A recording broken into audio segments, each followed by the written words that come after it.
सुप्रभातम। नीति नवनीतम जो 10वां पाठ है उसका हम लोगों ने 3 श्लोक पहले पढ़ लिया था। आज हम लोग चौथे श्लोक से प्रारंभ करेंगे। चौथा श्लोक है सर्वम परवशम दुखम सर्वम आत्मवशम सुखम एतद विद्या समासेन लक्षणम सुख दुःखयोः। है ना। यहाँ हमारे जीवन के सुख और दुख कि क्या लक्षण है यह बताया गया है। क्या कह रहे हैं? सर्वम परवशम दुखम, सब कुछ जो परवश है, जो दूसरों के अधीन है, वही दुख है। और सर्वम सब कुछ, आत्मवशम सुखम, और सब कुछ जो अपने वश में है वह सुख है। यानी जो पराधीनता है वही दुख है और जो स्वाधीनता है, जो अपने वश में सब कुछ है, वही सुख है। एतद विद्या समासेन, और यही विद्या जो सुख दुख के बारे में जो बताया गया है, समासेन संक्षेप में, लक्षणम सुख दुःखयोः, यही संक्षेप में सुख और दुख का लक्षण किया गया है। क्या है एक बार फिर से देख लीजिए। कैसे आप लिखेंगे कि सब कुछ जो अपने अधीन है वह सुख है और सर्वम परवशम दुखम, सब कुछ जो दूसरों के अधीन है वही दुख है। और सर्वम आत्मवशम सुखम, जो सब कुछ अपने अधीन है वही सुख है। यही समासेन संक्षेप में लक्षणम सुख दुःखयोः, संक्षेप में यही लक्षण सुख दुख का किया गया है। ठीक है। अब 5वें श्लोक में आते हैं। यत कर्म कुर्वतोस्य स्यात् परितोषो अंतरात्मनः तत्प्रयत्नेन कुर्वीत विपरीतम तु वर्जयेत्। है ना। फिर से देखिए, कह रहे यत कर्म कुर्वतो अस्य स्यात् परितोषो अंतरात्मनः। यत कर्म कुर्वतः, जो कर्म करते हुए, स्यात् हो क्या, परितोषः, अस्य अंतरात्मनः, जिस काम को करते हुए इस अंतरात्मा को संतोष हो, यानी जिस काम को करके हमें अंतरात्मा में, मन में संतुष्टि मिले, संतोष मिले, तत् प्रयत्नेन कुर्वीत, वह कार्य ही हमें प्रयत्न पूर्वक करना चाहिए। आप देखते होंगे अपने जीवन में, आप बहुत से कार्य करते हैं, कुछ काम करके आपको बड़ा सेटिस्फैक्शन मिलता है, अंतरात्मा में, मन में संतोष मिलता है कि हाँ आज हमने बहुत अच्छा काम किया, या कुछ काम करके आपको सुख की अनुभूति होती है। तो यहाँ यही कहा गया है कि यत कर्म कुर्वतोस्य स्यात् परितोषो अंतरात्मनः, जिस काम को करके, जिस काम को करते हुए आपके अंतरात्मा को संतोष मिले, संतुष्टि मिले, तत्प्रयत्नेन कुर्वीत, उसी को प्रयत्न पूर्वक करना चाहिए, आप करो। अविपरीतम तु वर्जयेत्, और उसके अतिरिक्त, उसके विपरीत जो कार्य हो वह मत करें। यानी जिस कार्य को करके आपको अंतरात्मा में संतोष न मिले, दुख हो, पश्चाताप हो, ग्लानि हो, वैसा कार्य न करें। है ना। इस श्लोक में यही बताए हैं। एक बार फिर से देखिए, जिस काम को करते हुए आपके अंतरात्मा में संतोष मिले, वह कार्य तत्प्रयत्नेन कुर्वीत, वह कार्य हमें प्रयत्न पूर्वक करना चाहिए। और विपरीतम तु वर्जयेत्, और उसके विपरीत जो कार्य है वह हमें नहीं करना चाहिए, उसे हमें छोड़ देना चाहिए। वर्जयेत् मैंने उसे हमें छोड़ देना चाहिए। ठीक है। अब आगे देखिए अगला श्लोक, कह रहे दृष्टिपूतम न्यसेत् पादम। यहाँ आप देख रहे हैं कि पूतम शब्द सब जगह आया है। दृष्टिपूतम, वस्त्रपूतम, सत्यपूतम, मनःपूतम।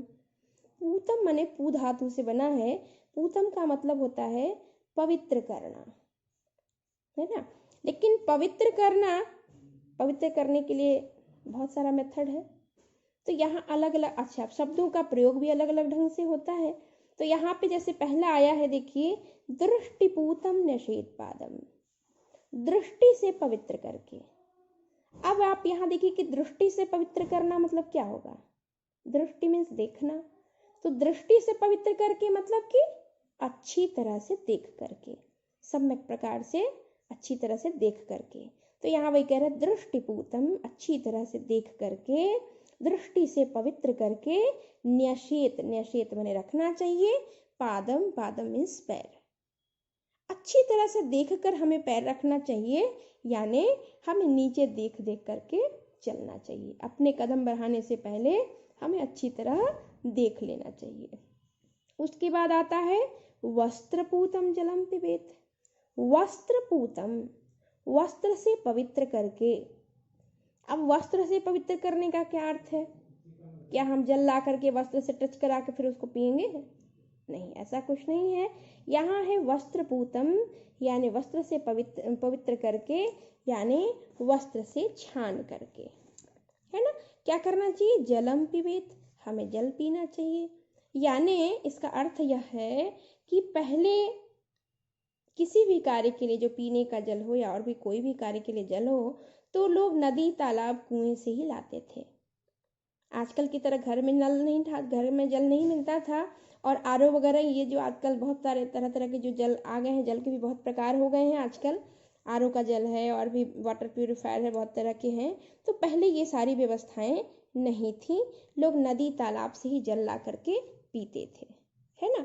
तो यहाँ कह रहे हैं क्या कि पहले जब लोग नदी, तालाब से जल लाते थे, तो कह रहे हैं कि वस्त्रपूतम जलम पिबेत, जल ला करके पहले पतले कपड़े से छान के रख देते थे, कपड़े से छान करके ही जल पीते थे।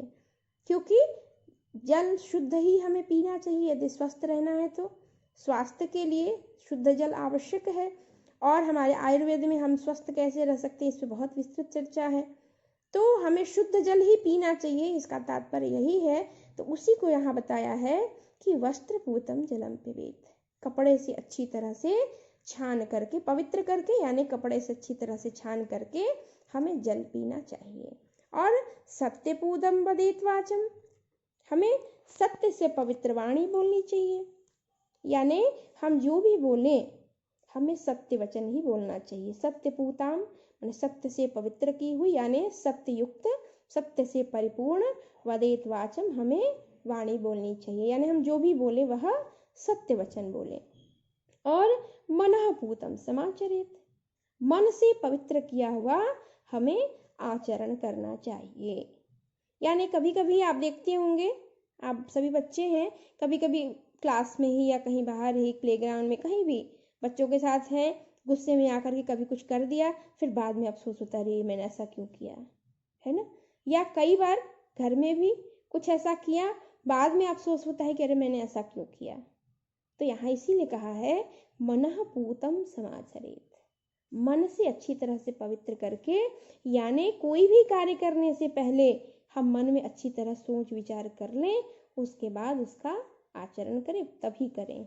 मनःपूतम समाचरेत, मन से पवित्र किया हुआ हमें आचरण करना चाहिए।